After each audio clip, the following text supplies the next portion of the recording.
Puede ser algo que... Después de eso, McLaren hace como una aclaración que tenía que ver con lo que decía la doctora, ¿no? Hay que entender una cosa que es el valor para la cuestión capitalista.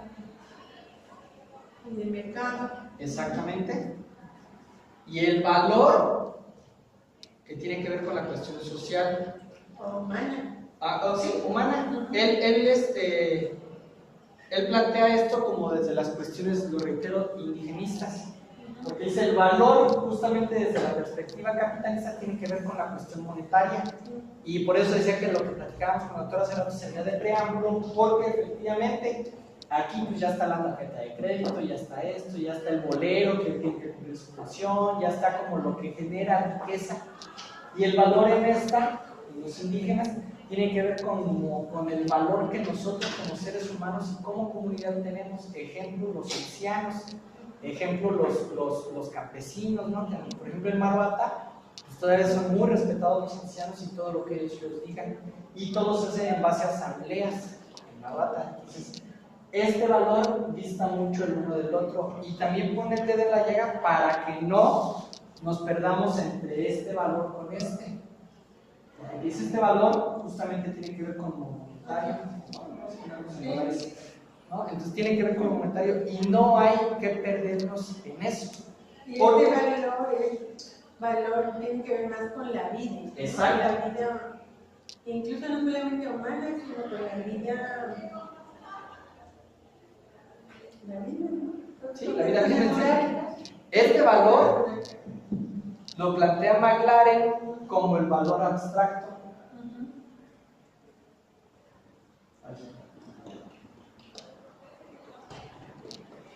Y este valor lo plantea como el valor real. Y entonces dice que uno de los grandes problemas que ocurre en la educación, para entender la educación como una cuestión de clase, es que esto no nos queda claro. Confundimos el valor abstracto con el valor real.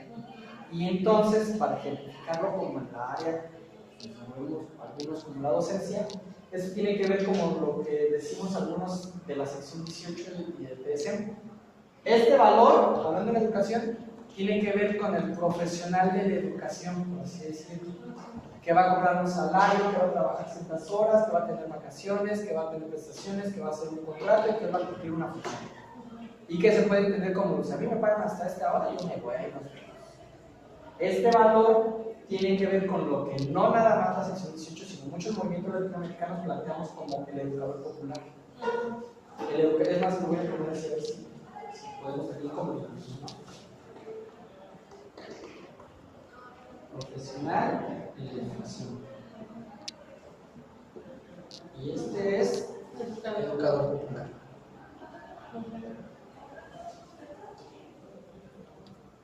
Educador popular. Y entonces, esa diferencia también, cuando dice McLaren, en la educación no tenemos que llegar a confundir. Tan es así que el profesional de la educación ya tiene la ley del servicio profesional docente. Y el educador popular pues, no ocupa las leyes. Este es el que se involucra en la comunidad, el que no ocupa un horario, el que cuando esté en la comunidad si hay que sembrar va y siembra, el que cuando el niño esté enfermo va y lo carga y lo lleva a la enfermería, etcétera, etcétera, etcétera. Cuando llega un huracán ayuda a las casas a levantarlas. Entonces, esta es una diferencia de cuestión de clase. Posterior a eso, dice que este valor abstracto y popular o abstracto y real tampoco lo llegan a entender las comunidades y que ese es un serio problema porque de ahí las comunidades generan cooperativas, pero al no entender esta diferencia hacen cooperativas que terminan trabajando para un bien común pero que se reduce a un valor abstracto. Exactamente, es decir, que lo que decíamos hace rato, está tan grande el contexto capital que está como casi imposible ir en contra de él. Lo voy a ejemplificar. En la comunidad de Maruata hay una cooperativa de pescadores y les dan pues no les dan, o sea, gestionan lanchas, gestionan motores, gestionan eso con el discurso de la cooperativa. Pero esa cooperativa en Marbata nada más trabaja para esto. Ejemplo, esa cooperativa en Marbata todos los diciembres del año se dedica a pescar langosta. Pero esa langosta la pesca para inclusive llevarla a procesos de exportación, que la paguen más cara. Otro ejemplo, dentro de esa cooperativa, ¿te acuerdas que nos enseñó una cosa que se llama pepinos de mar? Los pepinos de mar aquí casi no los consumimos, es como una cosa que también le llaman cucaracha de mar. Son cosas que se pegan a las piedras como babosas. Es así chiquito y tiene como puntitos negros, como un pepino, así cuando le salen las cañas. Y también las cucarachas de mar son como, no sé si crustáceos, pero se adhieren a las piedras. Esto lo estoy ejemplificando porque esa cooperativa de Marbata perdió el sentido real de esto. ¿Por qué? Porque entonces el pepino de mar y las cucarachas de mar se las venden a gente que las va a vender en Japón. Ellos no saben para qué las quieren, ellos no saben ni cómo la preparan, ellos no saben nada. Pero se dieron cuenta que por cada pepino de mar les pueden pagar hasta $10. Entonces, y eso estamos hablando del comprador que viene de Manzanillo a comprárselas. Es intermediario. Exactamente, no sabemos realmente cuál es el precio porque se van hasta Japón. Y igual las cucarachas de mar. ¿Qué pasa con este error de percepción en esta cooperativa? Que esa cooperativa no pesca, valga la redundancia, pescado para la comunidad. Ahí está el error. No tiene un sentido. Exactamente, social. este valor se pierde, ¿no? Porque se inscribió en este valor. Y entonces el valor de la cooperativa nada más es para los que forman parte de la cooperativa, para cuando pueden vender las cosas. No pescan para la comunidad. Tan es así que uno está en Marbata y si tú eres turista y quieres llegar a comprar pescado, no hay. ¿Así? Y uno está de testigo. Una vez que hicimos una faena con los padres ahí en Marbata, yo me tuve que venir, no recuerdo por qué, y Junel me acompañó y le dije, tengo que ir a Marbata de faena, nos fuimos el mismo día, ¿verdad? En la madrugada, y yo les había prometido, o le dije al que se quedó encargado, le dije, compra pescado para hacerle ceviche. Bueno, nos vimos por todo Marbata y nadie nos vendió pescado. Lo que terminamos encontrando fue que me vendieron cazón, ese sí, tiburón, y fue un pedacito. Y fue un señor así que dijo, pues yo tengo en mi casa, ¿no? Si quieres te vendo, pues véndamelo. Porque yo ya les había prometido a los papás ceviche. Entonces hicimos ceviche de cazón de tiburón. Pero eso, ¿por qué lo pongo? Porque tiene que ver con esta pérdida, ¿no? O sea, no hay esta claridad. Esta cooperativa perdió este sentido, ¿no? Quizá nunca la tuvo. O quizá nunca la tuvo exactamente. Porque entonces eso es lo que el contexto hace y eso es lo que la educación desde una cuestión de clase también está haciendo. Porque los maestros, voy a retomar todo esto porque tiene que ver con la educación, los maestros que están en la primaria de Marbata y que son oriundos de las comunidades de ahí, ya los absorbió toda la reforma educativa. Ellos ya están en escuelas de tiempo completo, ya están en escuelas de calidad, ya están por los bonos, ya están por eso, entonces caen en esto. Y esto, por obvias razones, repercute en los chavitos de la comunidad y eso repercute en el pensamiento de la comunidad. Esto se está perdiendo. Estamos hablando aquí en Michoacán, ¿no? Entonces, eso es lo que McLaren dice, o sea, finalmente hay que poner en claro esto. Porque si no ponemos claro esto en la educación, no va a quedar clara lo que es la visión de clase en la educación. Es decir, si nosotros los que estamos inmiscuidos en la educación no lo entendemos, pues por supuesto que las comunidades menos lo van a entender. Acto seguido, en esa misma entrevista habla acerca de la educación que es ¿cómo le llaman? Escuelas charter, de las escuelas charter, y dice que los principales, lo voy a anotar, perdón. ¿Qué se entiende por escuelas charter? Charter. Negocios, maestro, en término bruto. Pero en término pues muy bruto. Las escuelas charter, voy a explicarlo por qué las pone. Estas escuelas charter surgen sobre todo con la compañía Walmart. Walmart en Estados Unidos comienza a donar, él dice, $50 millones al año para estas escuelas charter. ¿De qué es de lo que se trata en esas escuelas charter? Comenzar a poner el pinino, en aquel entonces, para dividir las escuelas públicas de las escuelas charter. Las escuelas charter son, a ver si encuentran la analogía, y aquí en México también pasa. Las escuelas charter son escuelas para gente clase media baja que logra una evaluación trascendente, es decir, pasa exámenes de matemáticas, español y eso con 10. Entonces le dicen, bueno, tú puedes tener la posibilidad de acceder a una mejor educación. Y esa mejor educación la tenemos nosotros en las escuelas charter. Nosotros que le damos. Exactamente. Lo único que tienes que hacer es ser buen alumno, tener buenas calificaciones, etcétera, etcétera, etcétera. A mí en lo personal, compañeros y compañeras, eso me recuerda mucho a Fundación Azteca. ¿Sí me explico? Fundación Azteca, que también deduce impuestos por ahí, que hace campaña de donativos, que hace alumnos de excelencia, pero fíjense, ahí viene lo de fondo, pues, que creo, que eso no lo dice Magdalena, pero que yo sí creo, ¿no? ¿Qué es lo de fondo? Que era lo que decíamos hace rato con la doctora. Y aquí en el TEC de Monterrey lo decíamos. Son chavitos que vienen de barrios, que vienen de granjas, que vienen de pueblos, que se meten en escuelas charter, que comienzan a caer en esta ideología y reniegan de toda esta ideología para comenzar a colonizar ideológicamente a los futuros trabajadores. Exactamente. Neocolonización ideológica. Y esto ya lo hacen en Estados Unidos y en Chile. En Chile, ahorita lo voy a ejemplificar, pero en Chile, a partir de la caída de Salvador Allende con Pinochet, comienzan a experimentar esto a partir de los Chicago Boys, con Margaret Thatcher y Ronald Reagan en Estados Unidos. No llevan dónde experimentar, experimentaron en Chile, y para muchos Chile es como la innovación en la educación, pero tiene que ver con eso. En Chile lo que hacen es que subsidian las escuelas. Vamos a decir así, hay 100 escuelas privadas, y entonces alguien de clase media dice, pues yo quiero estudiar en esa. Le dice la privada, bueno, y eso lo sabemos también por chilenos que han compartido experiencias, ¿no? Dicen, bueno, tú quieres estudiar, vente. Nosotros le vamos a decir al gobierno, la mensualidad cuesta 4,000. El gobierno da 2,000 al mes para tu educación, nosotros tomamos esos 2,000 y tú nos pagas 2,000. Y entonces puedes adquirir una educación de calidad. Sí. Es el discurso. El gobierno subsidia el sistema público de educación, ¿no? Exactamente.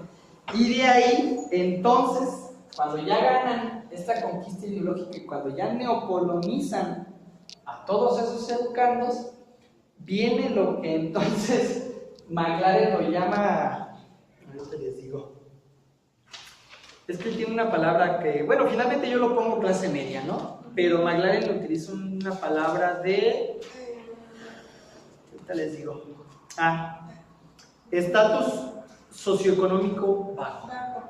Es decir, cuando nosotros o cuando este tipo de escuelas comienzan a darse, lo que hace el sistema educativo, tanto el Estado como nosotros mismos, es legitimar la vida de los hechos. El modelo. El modelo.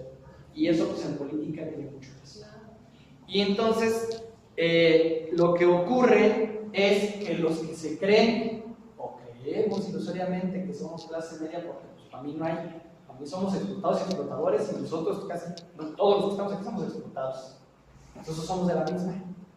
Pero el sistema creó clase media baja, clase alta, clase no. Y entonces, si tú vas con alguien en la calle y dices, oye, ¿tú qué clase eres? No, yo soy clase media. Oye, pero pues todo lo debes, eres bien pobre. No. Bueno, a lo mejor puedo ser clase media. Pero, entonces, ¿qué onda? Pues, o sea, estás bien tronado, ¿no? Debes tu casa, debes tu carro, debes el plan de Telcel, debes a Coppel, debes Electra.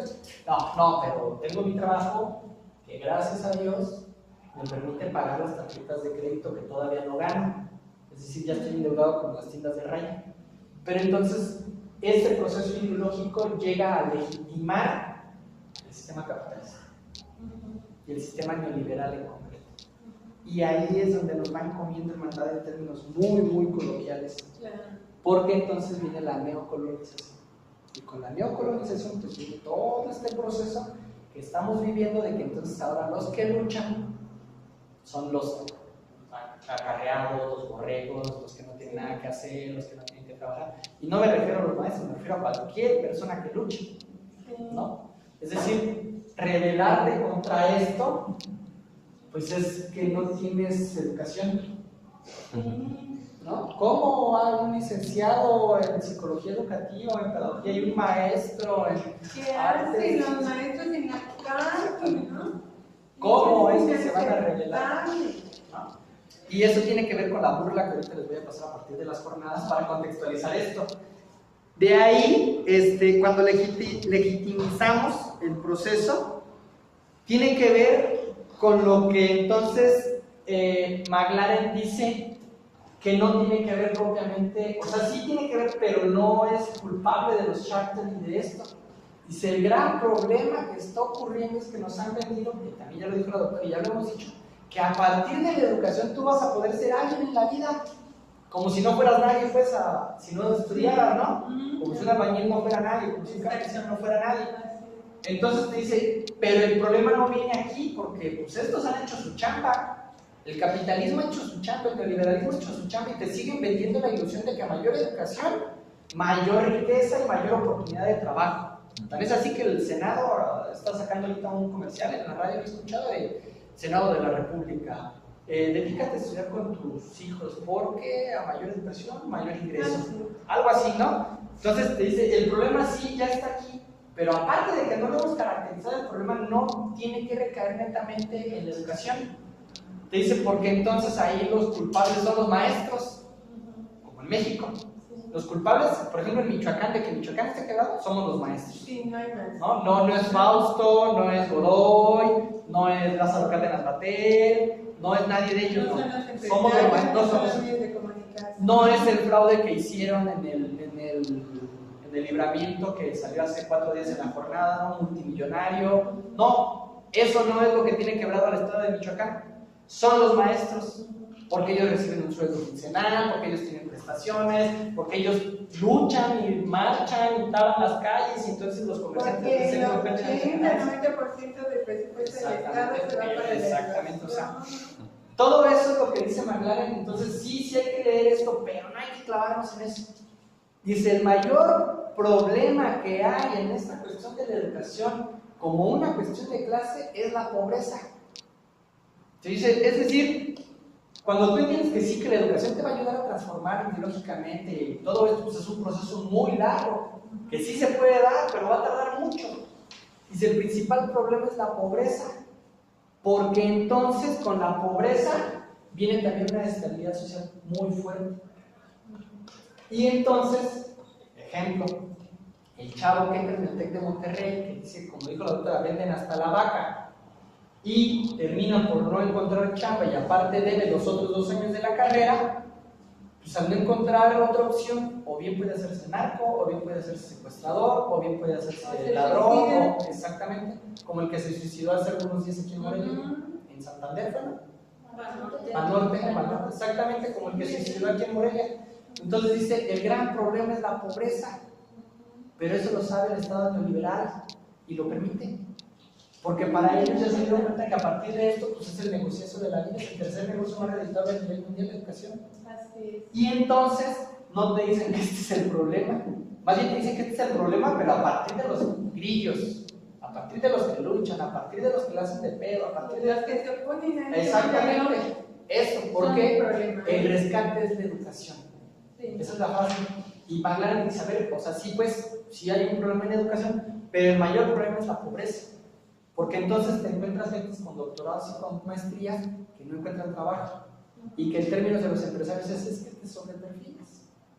Oye, no tengo empleo, pues sí, ya hice 2 maestrías, estoy haciendo la tercera, pero pues contrátame, ¿no? Porque no tengo ni para pagar la renta. Yo te puedo ofrecer un sueldo de 1,500 pesos. Híjoles. No, ya no puede pedir trabajo, también te diría, no, pues es que no te puedo dar trabajo, porque pues tú podrías ocupar mi En la puesto. exposición es tal cual, parafraseando la exposición, en la entrevista dice, una buena educación no puede rescatar a la mayoría de los niños de la pobreza, ya que hay demasiados empleos que pagan el salario mínimo. ¿A qué voy con todo esto? Y también para ir contextualizando, en el IMSS, al igual que en la reforma educativa, en la reforma educativa nos hemos opuesto, y yo le decía a Yunuen y a los que brigadeamos, es que nosotros, los de base, no nos oponemos a que no haya gente en la educación, no, estamos estudiando hasta por ustedes, estamos luchando porque no les den contratos, que les den bases, y que entonces su sueldo no es un sueldo que se les vaya en transportación, en alimentación, y entonces te van a quedar 500 pesos a la quincena, ¿vas a trabajar por 500 pesos a la quincena? Entonces yo les decía a unos que eran eventuales y que iban a profesional docente, le dije, es que estamos luchando hasta por ti, carnal. Nosotros no estamos negando que tú entres a la educación, nosotros estamos diciendo, se ocupan más maestros, pero no por contrato, los ocupamos de base. Porque entonces, con Yunuen brigadeamos, decíamos, porque esto se involucra, y entonces en una comunidad, ejemplo, en educación especial, donde tú le dices, va a llegar un psicólogo, y llega el psicólogo, pero tiene un contrato de 5 meses, porque con los 6 meses con un día de antigüedad, entonces la gente se ve entusiasmada. Va a llegar, porque como ya llegó el psicólogo, entonces ahora sí va a poder recibir atención psicológica a su niña. Entonces la comunidad va y lo lleva, pero el psicólogo en 5 meses no le va a alcanzar a dar seguimiento. Y si no lo recontratan, ¿a quién se le queda el problema? A la comunidad y a la escuela. Pero el Estado dice, yo ya cumplí. Es más, le pagué, es profesional docente. Entonces ahí es donde entra como una claridad de lucha de clases en la educación. Cuando dices, a ver, espérate, es que no es porque no vengas, es porque te lo den de base. Y para que tú también tengas las mismas oportunidades que nosotros.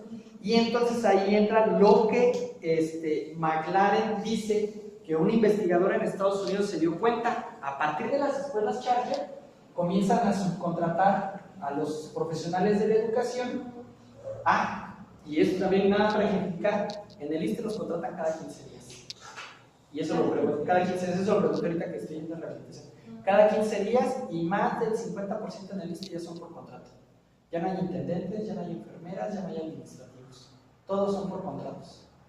Y por ejemplo en el ISSSTE, alguien de base le pagan creo que 200 pesos la hora, y alguien de base puede decir, ¿sabes qué? Hoy no voy a trabajar. A ver, échame la mano, tú cúbreme mis 8 horas y te pago 200 baros. Entonces lo que ganan en una hora, le pagan al subcontratado por 8 horas. Y eso apenas ayer lo pregunté, entonces es como para contextualizar todo esto, ¿no? Que no nada más es en educación. Sí, no, Y ahí es donde entra lo que McLaren dice, que en las escuelas charter casi el 100%, porque como son entre privadas y del Estado, son subcontratados. Y entonces el mínimo que podemos hablar de un 10% son de base. Pero aquí pasa algo a partir de la lucha ideológica.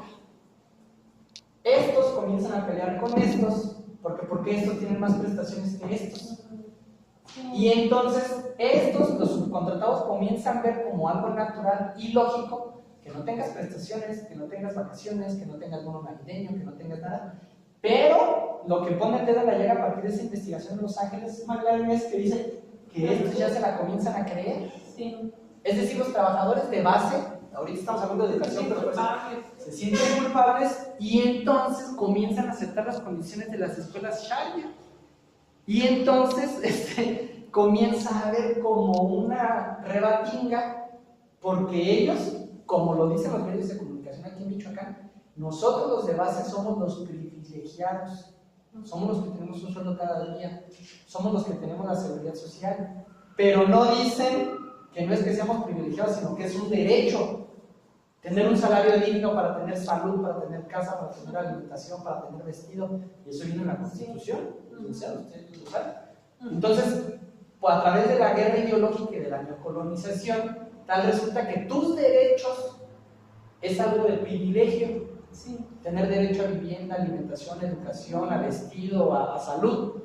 Pero ¿y ellos? Ellos ya les están ganando la cuestión ideológica, es decir, los eventuales, los subcontratados. Y entonces dicen, Estados Unidos ya está muy fuerte. Dice, sobre todo en Los Ángeles, cuando se hace esta investigación. Y entonces ahí yo quisiera parafrasear, pero sobre todo a Harvey, David Harvey, que lo retoma McLaren y dice, sabemos que el capitalismo puede sobrevivir esta crisis presente y que el costo para las mayorías populares será catastrófico, en tanto que seremos testigos de aumento de represión policíaca militarización y violencia de Estado. Así es. Esto lo parafraseo y por eso traje las jornadas, para que hagamos como una breve lectura de la realidad de lo que está ocurriendo. A partir del caso de Ayotzinapa, que supuestamente eran narcos, con Yunel comenzábamos a decir, no de broma, sino muy en serio, ahora los maestros que somos disidentes ya no nos van a arrestar, nos van a asesinar y van a decir que tenemos vínculos con el narco. Y entonces a nivel social van a decir, ¡ay, pinches maestros! Mira, parte de revoltosos narcos. Y casualmente comenzó a ocurrir. Cuando agarran a los chavos de Ayotzinapa, también matan maestros en Guerrero. Y les hacen creer que tienen vínculos con el narco. Después de unos meses, matan unos en Lázaro, matan 2 en Lázaro. Después, matan uno en Coahuayana. Después, cuando viene el levantamiento de los autodefensas, los de la mañana, supuestamente la mañana, ahorca a 3 maestros en la entrada de Tecaptepec. Entonces ahora, a partir de la represión y de la militarización y de la violencia de Estado, ya corremos mayor peligro todos aquellos que podamos tener un pensamiento crítico o disidente. Pero va a ser violencia de Estado justificada. Y siguiendo las líneas de Harvey, dice, él, o sea David Harvey, señala que el cambio social surge mediante el desdoblamiento dialéctico de las relaciones. Desdoblamiento en el que se da esencialmente 7 momentos. Esto es lo que quería como así subrayar. Considerados como ensamblajes o conjunto de actividades prácticas que tienen lugar dentro del cuerpo político del capitalismo. Y estos momentos incluyen: 1. Las formas tecnológicas y organizativas de producción. Si quieren ahorita se los cito leve, no haya bronca. 2. El intercambio y consumo, que es lo que también yo tanto recalca a partir del consumismo. 3. Las relaciones con la naturaleza, es decir, la sobreexplotación que está habiendo de la naturaleza, ¿no? Ejemplo, en Maruata hay 69 minas y quieren desterrar a todos los pobladores de ahí para ganar las minas, que eso también ya pasa mucho en América Latina. 4. Las relaciones sociales entre personas, esto, es decir, el enfrentarnos unos con otros para que el Estado justifique la intervención policíaca y militar. 5. Las concepciones mentales acerca del mundo. De nuevo, esto, Charter, ¿no? El valor con el valor social, lo abstracto con lo real, el conocimiento integral y los acuerdos y creencias culturales. Lo que pasa en Siria, lo que pasa con el Estado Islámico. Mucha de la guerra del Estado Islámico, que también no se dice, es a partir del petróleo. Sí. Porque quieren mantener el petróleo y Estados Unidos quiere el petróleo y entonces mete creencias ideológicas, creencias religiosas y entonces se matan. Confrontan. Exactamente. Todo esto, pero en un estado mayor. 6. Los procesos laborales y la producción de bienes específicos. Y 7. La geografía, los servicios, los acuerdos institucionales, legales y gubernamentales, es decir, geopolítica. Todos los que estamos involucrados en tratar de mantener una lectura crítica tenemos que entender mínimamente la geopolítica. Y ya para subrayar, lo último dice, y las conductas de la vida diaria que subyacen a la reproducción social. Harvey sostiene que cada uno de estos momentos, aun cuando esté marcado por tensiones y contradicciones, es codependiente y coevoluciona en relación con el otro. Es decir, que ocupamos la dialéctica para tratar de entender todo esto. Ahorita lo estamos exponiendo a partir de una entrevista, pero si nosotros pudiéramos de manera muy rápida, en nuestra casa, en nuestro barrio, con nuestros compas, en nuestra familia, explicar esto, seguramente nos van a tildar de locos, pero si de 10 a 1 le cae el 20 de todo esto que está ocurriendo, probablemente pueda hacer que esa dialéctica con el otro nos ayude a entender los 7 momentos que David Harvey está planteando. Ahora, después de todo eso y después de toda esa represión, hay un momento que ya casi es casi para cerrar, que dice que el conocimiento tecnocrático es lo que está fundamentando todo esto. Y si se acuerdan, hace 8 días también que expusimos, hablábamos de cómo los tecnócratas no hacen nada nuevo, pero lo hacen parecer nuevo. Entonces a partir de ahí tienen, ¿cómo decir? Seguidores, ¿no? Ajá. Y entonces, esto para engarzarlo con la exposición que hacíamos con Julian ayer, decíamos que más o menos, y engarzándolo con McLaren, es tecnócratas, luego sigue Estado o gobierno o gobernadores, Gobernantes. exacto, luego sigue burócratas, luego sigue maestros, y luego sigue los profesionistas.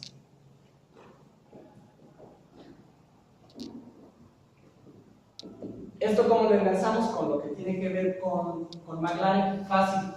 Los tecnócratas son los que crean todo esto. El Estado brinda todas las facilidades. Bien lo dijo la doctora. ¿Vas a generar empleo? Te regalo tierra, te regalo... Estamos hablando de empleo, pero ahorita vamos a tener sobre educación. ¿Quieres esto? No hay bronca. El Fondo Monetario dice, yo te doy un bar. No hay ningún problema. Te presto más. Eso fue lo que pasó creo que en Bolivia, ahora con Bolivia. Creo que sí. El presidente dijo, me negaron un préstamo porque yo no quise hacer lo que ellos quisieran. De aquí bajan los burócratas. Nosotros hace 8 días con Junel lo poníamos así. Banco Mundial, gobierno, SEP, maestros y profesionistas. Aquí, la SEP, en este caso Nuño, que amenaza con despedir a 3.119 maestros paristas, y que aquí en Michoacán fueron 574 los que presentaron el examen, de los cuales nada más 300 eran de educación básica. Quiere decir que menos del 10% de los maestros en Michoacán presentó el examen. Pero la SEP hace su chamba y presiona, es decir, da los lineamientos de lo que tienen que hacer, y en las universidades pasa lo mismo, UPN, INSEE, normales. Y los maestros únicamente ejecutan. Los maestros, decía Sebel Iglesias, y que ahorita lo vinculamos con McLaren, son la parte fundamental de poder desarrollar todo esto. ¿Por qué? Porque el maestro es el que hace la selección y establece la lucha de clases a partir de la educación. ¿En qué sentido? ¿Y qué es una cuestión de clase? Porque el maestro en las aulas es el que selecciona el que está apto o no está apto para ir a determinada función. Es decir, el maestro te puede decir quién sí puede ser jurista, quién sí puede ser psicólogo, quién tiene que ser cocinero, quién tiene que ser lavatrastes. ¿Cómo? A partir de evaluación.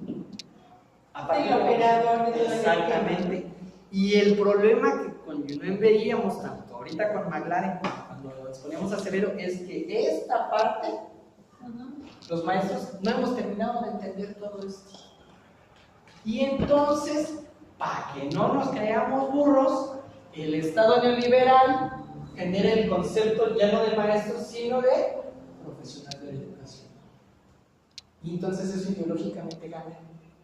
Y al ganar ideológicamente, ya ganaron ellos porque ya lo colonizaron. Claro, porque además esto va acompañado de un desprestigio del maestro, ¿no? Usando todos los recursos posibles. Exactamente. Y ya para terminar, resulta que cualquiera puede ser un maestro. exactamente, McLaren en su entrevista dice, esta perspectiva crítica no se genera únicamente leyendo. Dice, es al revés. Porque si tú lees, generas perspectiva crítica, pero no te involucras en la resolución de los problemas. Y dice McLaren en esa entrevista, para poder realmente generar como una perspectiva crítica, y en este caso que estamos hablando de la educación de los maestros o del educador popular, se hace la inversión de la acción a la teorización. Y entonces eso te va a generar una perspectiva crítica mayormente fundamentada. Que hacerlo de la manera contraria de la teorización a la acción sería prácticamente lo que hacen ellos. Es decir, trabajo de escritorio, ¿no?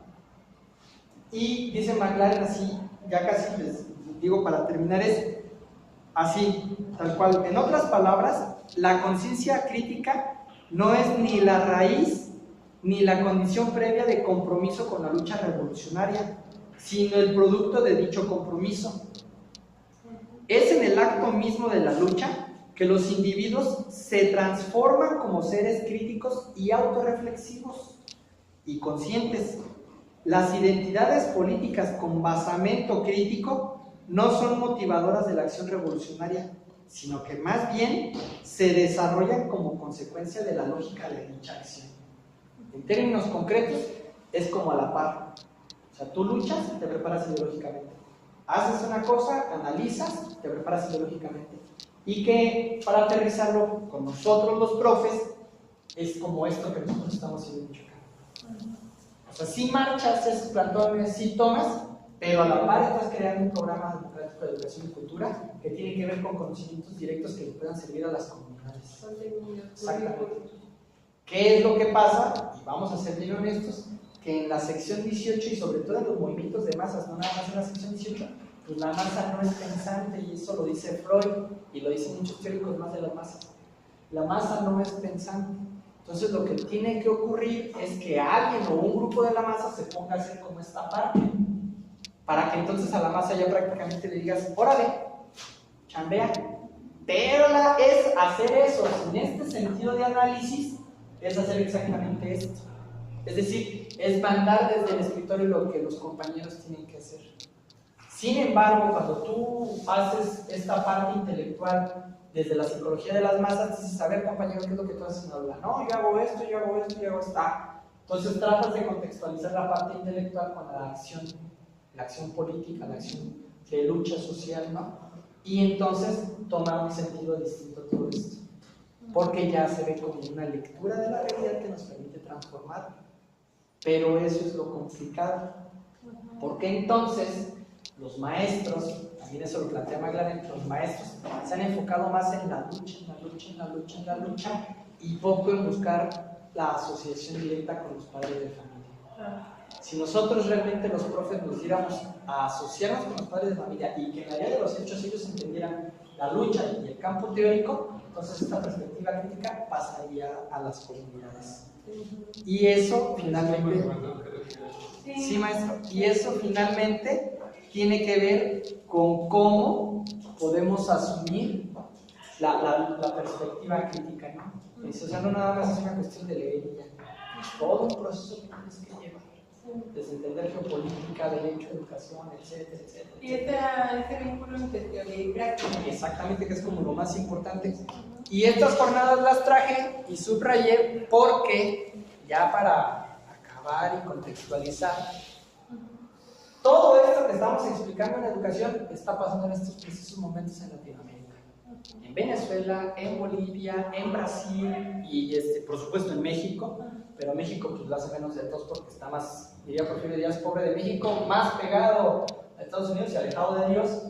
Lo que está pasando ahorita en Venezuela, por ejemplo, que inclusive ya lo están sacando los medios de comunicación, es esto, ¿no? No hay comida, hay una crisis alimentaria. Sí. Pero esto, compañeros y compañeras, es la misma estrategia que utilizaron para derrocar a Salvador Allende.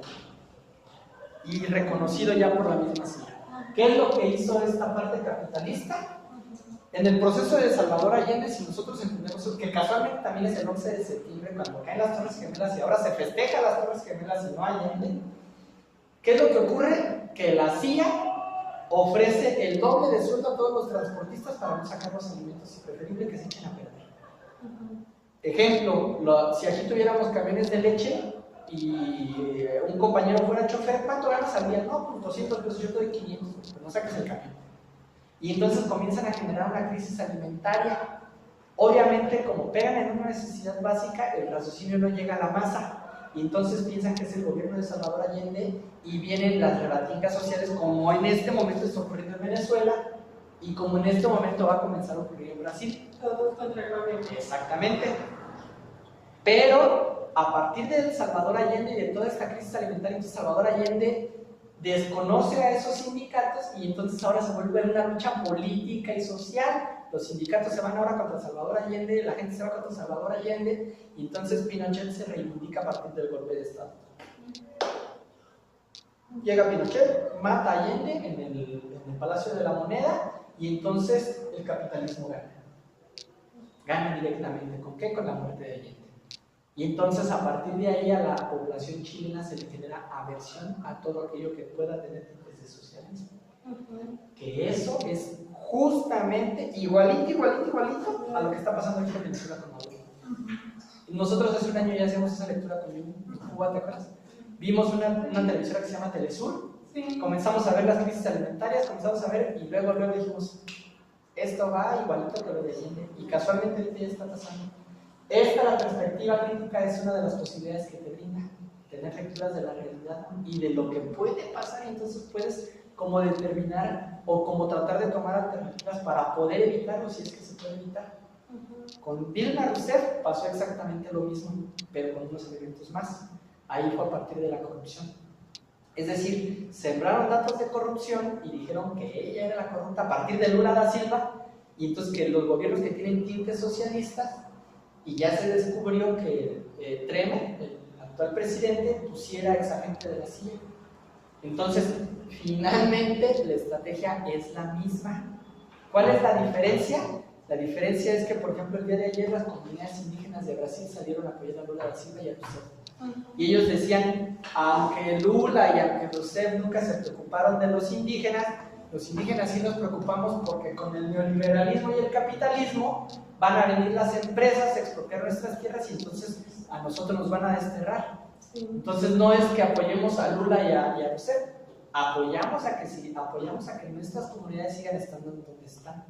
Entonces, ¿y eso? ¿Por qué creo yo que esos indígenas de Brasil sí tienen esa memoria y todo ese recorrido? Porque en Brasil está el MST, que es el movimiento de los sin tierra. Y el movimiento de los sin tierra se ha encargado pedagógicamente De eso. Exactamente. De fortalecer Exactamente. Esos son el MST. Hicieron esto y entonces en Brasil podemos ver como el residuo de que sí ha funcionado dentro de la perspectiva política. A diferencia de Venezuela, a diferencia de Chile, a diferencia de México, ¿no? Y por ejemplo en Bolivia creo fue donde el presidente dijo, hace como 3-4 días también, me negaron el préstamo porque no me quise acatar a lo que dijo. Y él literalmente dijo, quieren eliminar a la UNASUR y a la Claxo. Quieren que todo el pensamiento de oposición latinoamericana y que tenga que ver con perspectiva crítica se desaparezca. Y eso, por eso me traje todo esto, ¿no? Porque aquí en México lo que están haciendo es a partir de los maestros. Nuño anunció ayer 3.119 maestros de Michoacán, de Guerrero y de Oaxaca para eliminarse. Pero el viernes, la CNT reta a Nuño a ver si va a despedir a 25,000, que son los que están en paro. Vuelve la rebatinga política y entonces aquí en Michoacán nos damos cuenta que la participación, según los datos de los periódicos, fue de 5,200 maestros en la marcha. Obviamente no marchamos todos, porque yo no marché. No, pero hubo varios más que no marchamos. Y los datos oficiales ya de los presentantes al examen son 535 maestros, de los cuales 300 son únicamente de educación básica. Quiere decir que menos del 10% de los maestros en Michoacán vino la evaluación. Y para eso se ocuparon 1.500 policías con granaderos y antimotines. ¿Esto qué quiere decir? Que esto se vincula directamente con McLaren. Es decir, cuando el capitalismo viene más fuerte y el liberalismo viene más aberrante, viene más represión, más militarización y más golpes justificados del Estado contra la justicia. Entonces, compañeros y compañeras, lo que nos espera es un Estado mayor represivo mientras dure este sexenio. Vamos a ver qué pasa ahora. Entonces, compañeros y compañeras, esa es mi exposición más o menos de educación y en una cuestión de clase que surge a partir de la entrevista de McLaren. No sé si haya preguntas o aportaciones.